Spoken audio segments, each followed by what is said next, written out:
Welcome to Adventure Nannies on Air. Today's episode was recorded live during one of our summit sessions as a part of our free ongoing educational webinar series to support nannies and professional childcare providers to elevate their careers and enhance their skills. If you like what you hear, you can catch the full episode on our YouTube channel or register for our next summit session at adventurenannies.com/summit-sessions. Good morning and welcome to this morning's summit session. My name is Reagan Fulton and I am the marketing director for Adventure Nannies, and I will be tonight's host. I'm excited to dive into a topic that's super important for creating truly thriving environments: the evolution of childcare in private homes. We are talking about how to build systems that not just support the children, but also professionals who care for them, preventing burnout and fostering true household harmony. We're delighted to have Virginia Schwager here to share her profound insights. She is a powerful perspective in the world of childcare, a doctorate, extensive hands-on experience, family environments that has helped her understand intricate dynamics at play in caregiving relationships. But she's used her background in psychology to help her grasp the deeper emotional and relational aspects. And her work as a nanny and child team leader has given her the firsthand knowledge and practical challenges households face. She has developed a operational system for high-profile family childcare systems with multiple properties, witnessing how excellent caregivers can struggle without the proper support.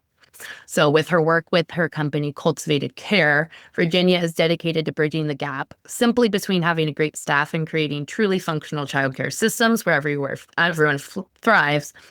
Also, she is an Adventure Nanny alumni, and we just absolutely love her and are so sad to let her go into the world, but are excited to bring her back to talk. So welcome, Virginia. A little bit about, just before we dive into the topic at hand, your childcare journey, your experience as an Adventure Nanny, and then we'll dive in. Yeah. So I think, people hear, oh, she's got a doctorate and she's a nanny. And the first thing is like, it piques curiosity. Like, did I hear that correctly? So my journey really started in my early teens and 20s. I loved in-home childcare, but I was also good at school. So I kept getting degrees, and I really viewed it as in-home childcare was my full-time job and school was my part-time job. And so I think the longest I went without being a nanny as an adult was 6 months. And I just kept returning to it. And whenever I had longer stretches without it, I felt like a big piece of me was missing. So I was about 6 months out of graduating with my doctorate, and I informed my family that upon graduation, I was going to return to nannying and make it a full-time career. And I haven't regretted it since. I love being in a private home, that intimate setting, working with children and parents and figuring out the family systems and family dynamics and how I can best support the family. And each family is different. So and my psychology background definitely helps. I get to work with very unique family situations, very unique children. I can approach childcare in a different way than somebody else who might not have that psychology background. So it all meshes well together. And then right now, I'm very excited about pivoting a little bit within my career to more management consulting and training for childcare providers. And that is what that is looking like is really helping the profession move along a little bit, helping, especially when we're talking about high net worth and ultra high net worth teams, helping to create the infrastructure behind the childcare teams so that they're sustainable jobs and there's not burnout and turnover. That's a big passion of mine right now. So I love it so much. That is such a great and needed aspect in our, especially this kind of niche, the high net worth, more high demanding jobs. Yeah. No, and honestly, I love one-on-one conversations. Amazing. So let's dive in a little bit and get some background, and then we'll dive into Q&As. But what are the biggest shifts you've observed on how high-performing households really manage their childcare teams? You've been in the industry for a while. You've kind of seen, compared to 5-10 years ago, and as this industry is evolving and growing, what are those shifts that you've seen? Yeah, so the pandemic definitely shifted atmosphere more towards travel. That has not really slowed down. And that's where I'm seeing a lot of burnout with my colleagues is, it's this, it might be the same hours, but you are geographically in different places. You are not only now the childcare provider, but you are also the children's PA and packing for them and itemizing and stocking and trying to keep up with those household systems that nobody has trained you on in order to keep up with all the properties and all the travel. So that is the biggest thing that has shifted in the past 5 to 10 years is how often and how frequent families are traveling. And I think, and I've talked about this in other podcasts and talks as well, is we have not seen the development within the childcare industry that other aspects of the private service industry has. For example, wealth management or even estate management. There have been better hierarchies and support systems that have emerged to meet the needs of this more affluent lifestyle. But childcare and its nannying, we'll say nannying, hasn't evolved. It has really remained the same in public perception and also in job description until you're in it, largely remained the same for the past 200 years. So that's a big concern. And there aren't any standards either for our industry. So there's no, there are certifying bodies, but there's no collective organization and regulations that really help protect us as nannies and domestic workers. So those are the biggest shifts I've been seeing.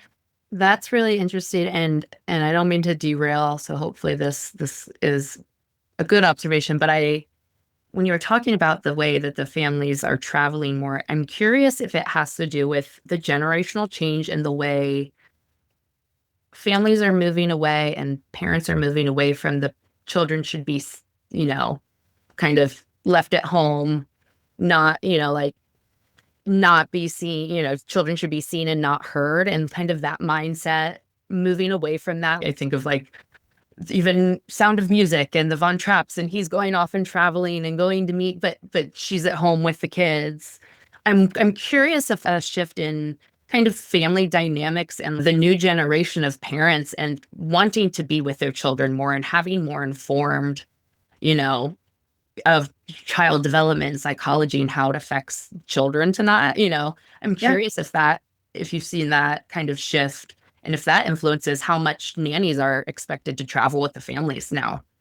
It 100% does. And there will always be generational changes. And part of our job as nannies is to keep up with that. But part of our job is also to advocate for our needs. So yes, I would say in general, parents want to be more involved, which means they want their children closer, but they also want to embrace the fact that they can travel globally very easily and that it does sound easy. Hop on a jet, pack everything in the jet, and you go to the next place. But I think where the communication and the reality it kind of falls short is the toll that it takes on everybody. It's not just the toll on the nannies who are prepping and executing all of these movements, but it is also on the children with time zone changes, with elevation changes. All of these little things affect a child's physiology and emotions and cognition, and their whole being can be affected by travel. And so while I'll never tell a parent not to travel with their child, but I will spell out, especially my specialty was birth to 3. If I'm working with a 6-month-old and it's a weekend getaway in Montana, I'm going to strongly advocate that I stay home with the baby until the baby developmentally can handle a quick trip like that better. If it's a couple weeks in Europe, that gives you time to get the baby to get acclimated and accustomed to their new environment. It still takes a toll, but it also, they're with their family. And so you always have to balance what are the benefits from the child's perspective of joining the family on specific trips and in specific locations. So, and I try to have those conversations frequently with parents, and for the most part, everyone they're receptive. And sometimes they just say, no, we really want the baby to come because the weekend in New York is a family weekend, and I know it's going to be a quick trip, but it's important that the whole family's there. Okay, let's make it happen, and let's try to figure out the best way to go about this so that the child is impacted the least. You know, with all of this, why do families with seemingly great nannies who, they come in, you touched a little bit on like the things that can happen to the kids, but like, why do they still experience breakdowns in their childcare systems? And how does, professional management or systems, like, how can you change that? Yeah, so I think there's a big misconception still, and it's related to the terminology within our industry, that a nanny in an affluent family's household with multiple properties and lots of travel and big departments that we have to integrate into, that nanny role is the same as a nanny role, say, with two working parents who need you their 9 to 5, and that's you have autonomy throughout the day, and you're not always doing a balancing act with other staff members and travel. So the first myth that really needs to be debunked is like that nanny role, the 9 to 5 role with full autonomy, is the same energy output as being a nanny for a more affluent, worldly, cosmopolitan family. And so, and I'm kind of going, that I think is a huge piece of this puzzle. And when we're looking at turnover and burnout, it comes down to they might have 40, 50 hours a week, but those 40, 50 hours are extremely draining. And how are we supporting them so that they can show up to work energized, but also like excited? You want them to be content and energized. And that means you need to recognize that this lifestyle, which has so many benefits, can be extremely draining on staff. So Absolutely. that's a big piece. Yeah. So like what are some of the systems that, or like how does professional management kind of change that and allow for a change in that? Yeah. So the team that I have worked with that I've seen last the longest and also just function the best have a childcare, at least a childcare lead, who takes on that advocacy role and almost that administrative role to make sure that all the nanny's needs are met for whatever location they're at. So whether it's a childcare manager, a lead nanny, somebody who is spearheading communication with the estate staff and home office, if there's a home office, of, okay, we're going to the Hamptons for 2 weeks in August. It's now maybe May. We need to start thinking about that now. Where are the nannies going to stay? What are their hours going to look like? Even simple check-ins. I think it is highly underutilized checking in with nannies. And I can understand it from an estate staff point of view, especially like a house manager. They are pulled in so many directions. The last thing they want to be dealing with is the chaos and messiness of the childcare department.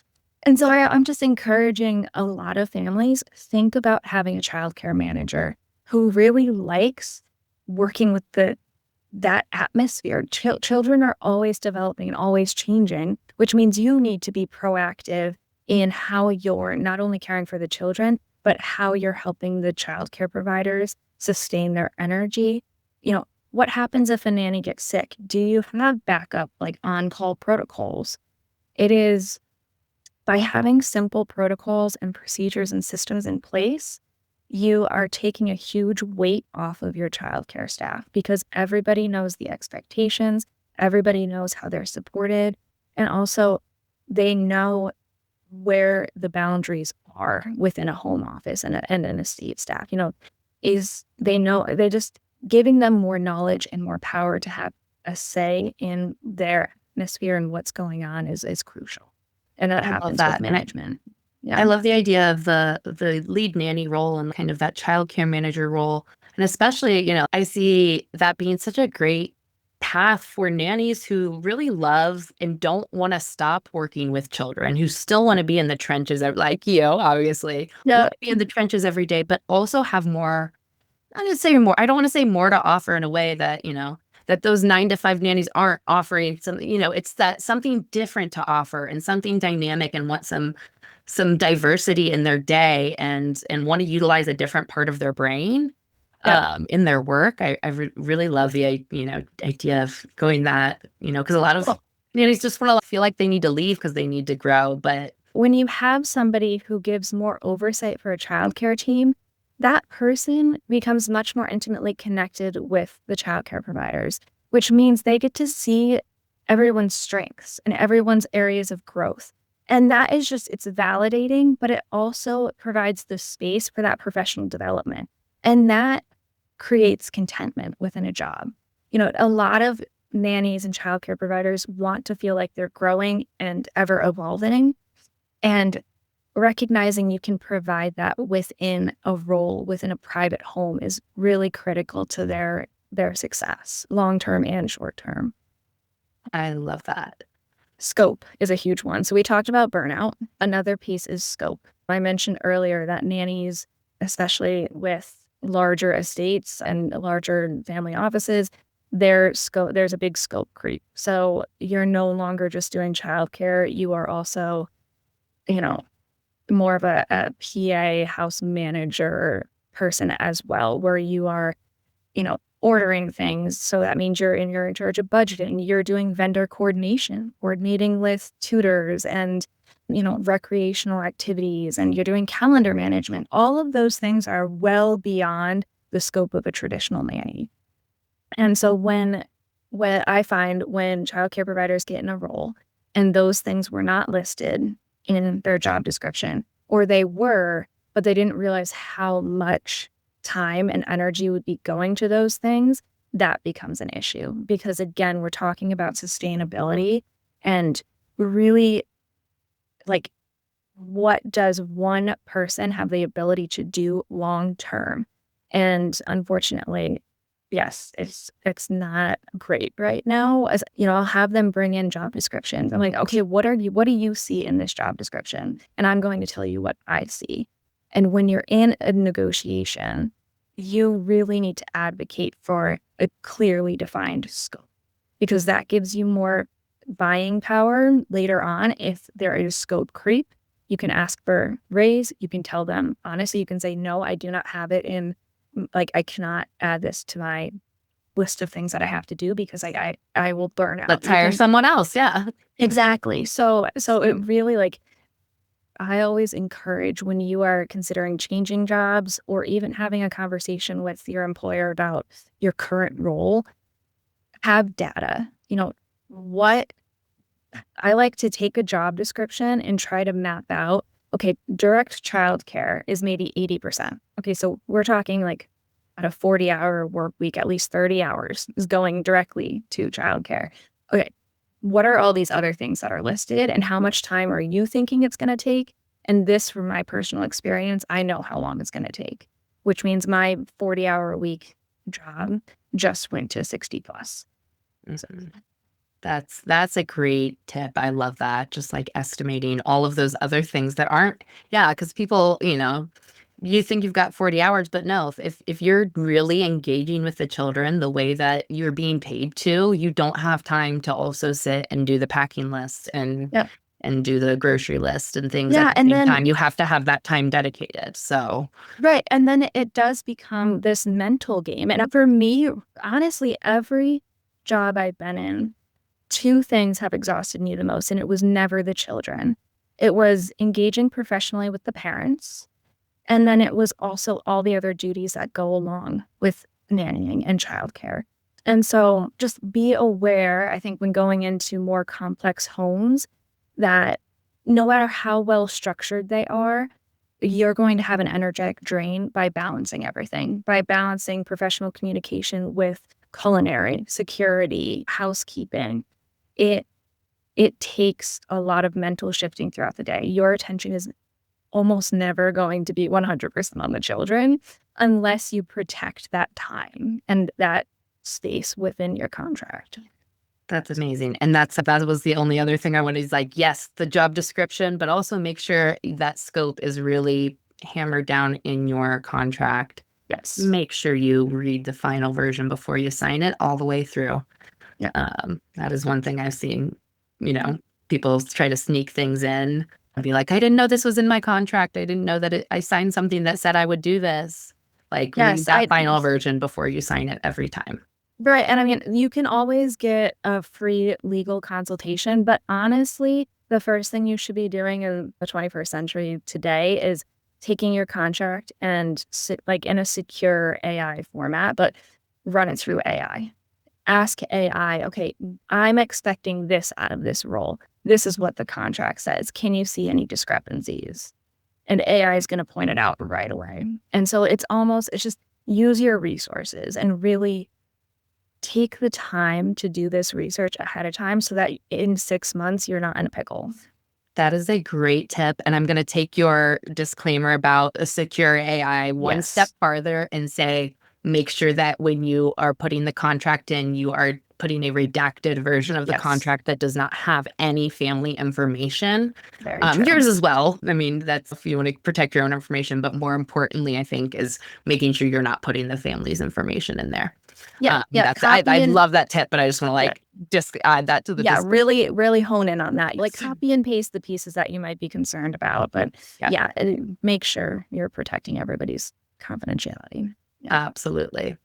So shifting just a little bit, how do you maintain consistent care and quality care when families have different staff, different properties, or like we talked about travel, but not just travel to vacation and going on trips, but actually having multiple homes and going between different staff and things like that. How do you balance that?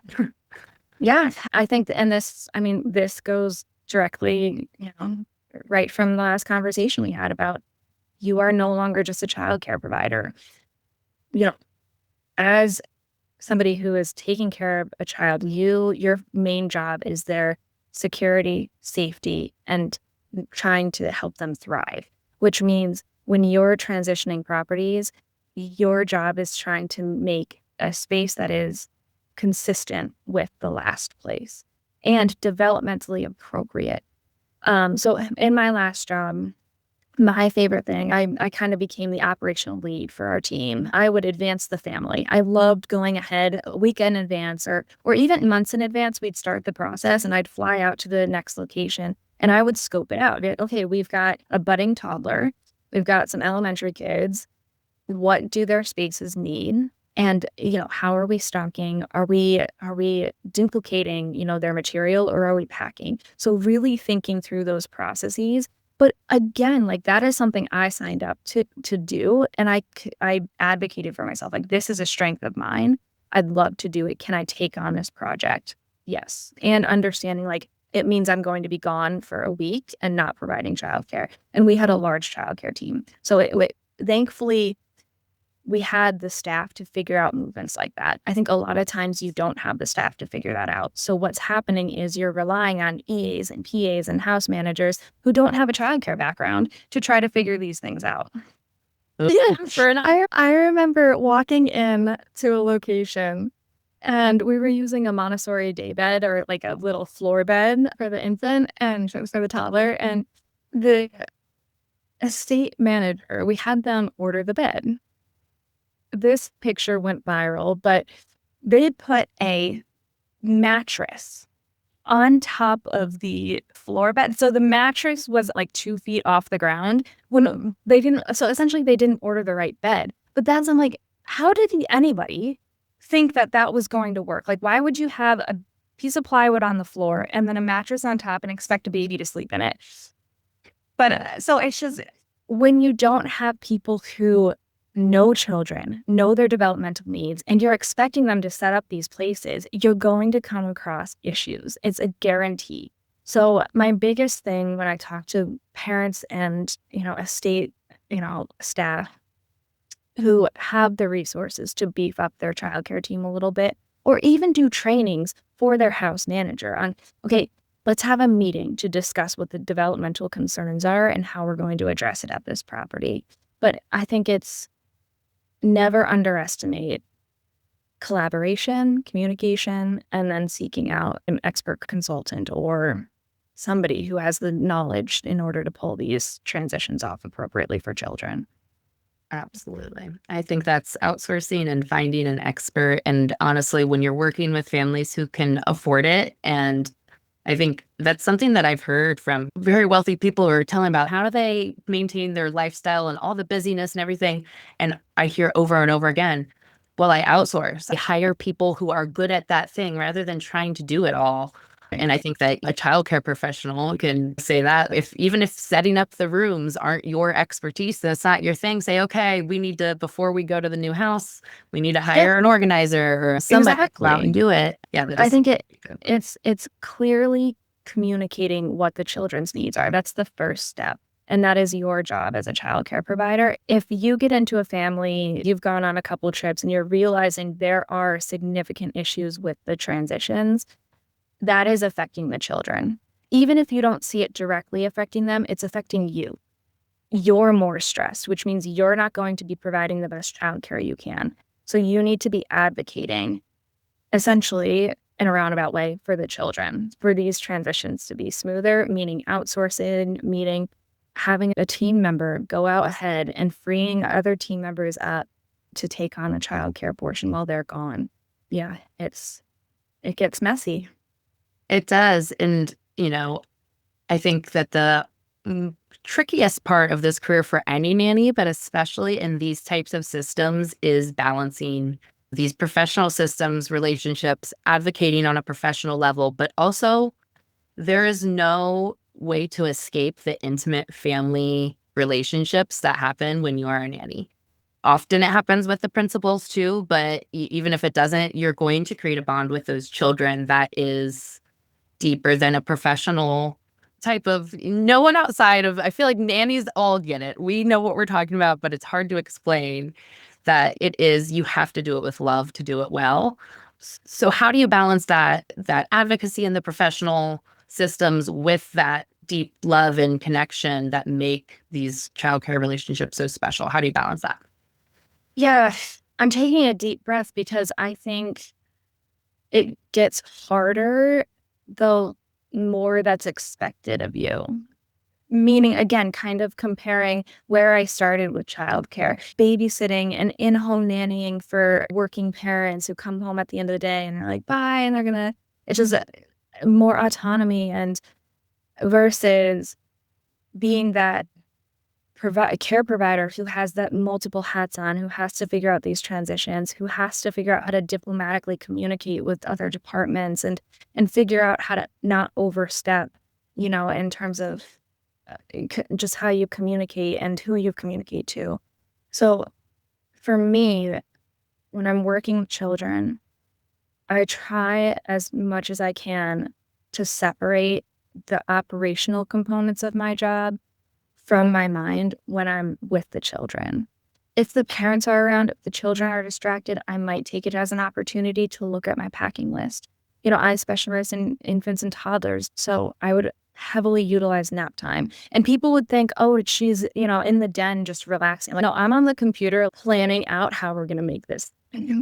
So it's using your time very wisely, being very intentional with the children, because your number one goal is helping them develop, which means you need to be modeling appropriate behavior, which means you can't appear stressed out. You can't be distracted. Their safety and their development is your number one concern. And it's good because on the flip side, by forcing yourself to be more present with them, you also are enjoying your time more. You are giggling with them. You are seeing their personalities emerge and you are helping them work through difficult emotions.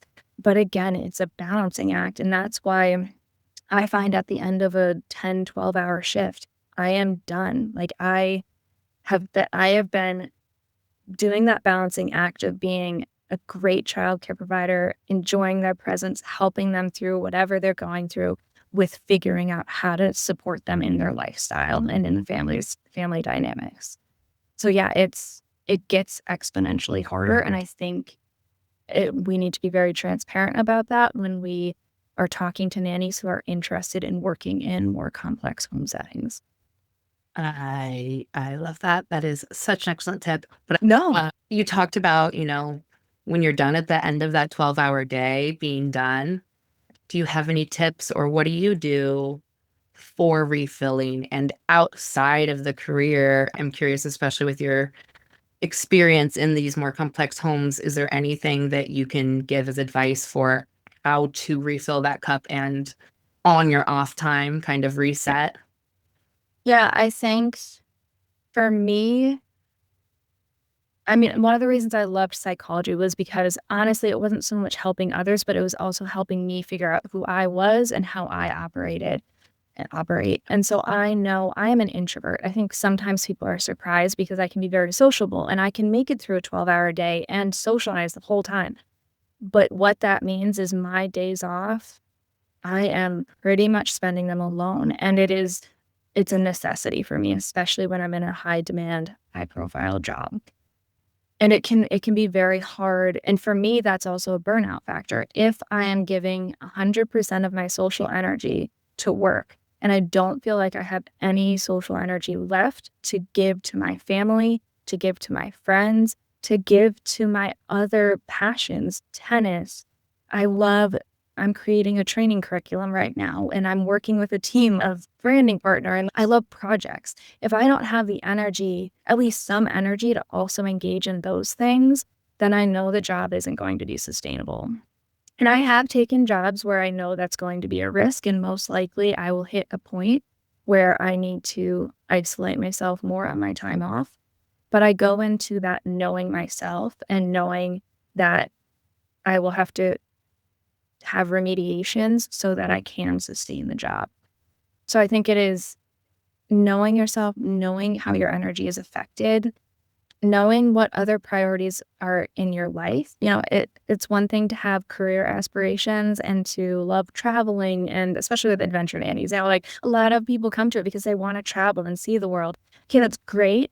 But also understand like traveling with the family is not the same as traveling on vacation. If in fact, in fact, it's my least favorite part of working with like ultra high net worth families is actually being a private jet and working in a private jet.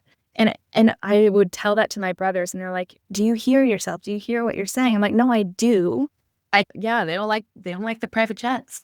No, and it's an amplified couple of hours where you are in close, just very close quarters with everybody, and it feels very high stake. You feel like eyes are on you all the time, and it's because nobody can look anywhere else. Right. But yeah, so I think know yourself as much as possible. Be honest with yourself about your capabilities, and also just advocate for your needs. And if you're having a hard time figuring out any of that, find resources. There are great coaches, even within our industry, there are great coaches and just colleagues you can lean on. Be like, I am really exhausted right now. I don't know how I'm going to make it through this next property transition. Lean on your colleagues, find resources, and utilize your benefits. If your job offers benefits, like my last role offered so many benefits and I was like a stickler. I'm like, I'm going to use them all because you don't get that very often. And I had teammates who wouldn't even utilize the healthcare benefits. They're like, go get your annual physical done. I'm like, so utilize your benefits and advocate for. If you really love the family, if you feel like you're doing a good job, they'll want to keep you and they'll want to hear how to help make your job and life better. So Tell us a little bit about like what you are doing. You've transitioned into this cultivated care space. What are you doing with that? Tell us a little bit about that and how we can connect with you there. Yeah, I don't have social media, but I do have LinkedIn. I started about 4 months ago. I'm pretty proud of it. But I haven't had social media for over a decade, and that won't change, hopefully.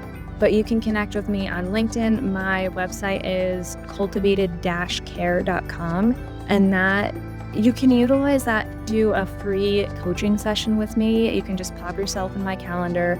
Also, it spells out what I offer families. So if you're feeling like your family needs a bit more of childcare team direction or oversight or management, you can check out those resources. Also, I am partnered. This is a thing that I haven't heard talked about very much, but payroll companies. If you're ever questioning like what's in your contract or what the proper payroll structure is, especially with rotational positions, reach out to a payroll company. They have like the legal backing to really figure out how to do that and how to protect yourself. But you can find those resources on my website as well. And lastly, in September, I'll be launching a training program, and it's a training program specifically for nannies and childcare providers in high net worth and ultra high net worth spaces. So a lot of what I've talked about today, I'm going to be going into detail with of like, okay, how do you understand household operations better so that you can help the children thrive in their environment? That I'll be announcing in about a month, a bit more information, and then September will launch and it'll be self-paced. At the end of it, you also get another coaching session with me. So Yeah. Thank you so much for being here. For anybody looking to connect with Virginia, go to cultivated-care.com and we will link that here. And we will see everybody for our next summit sessions later this fall. Everybody have a great day.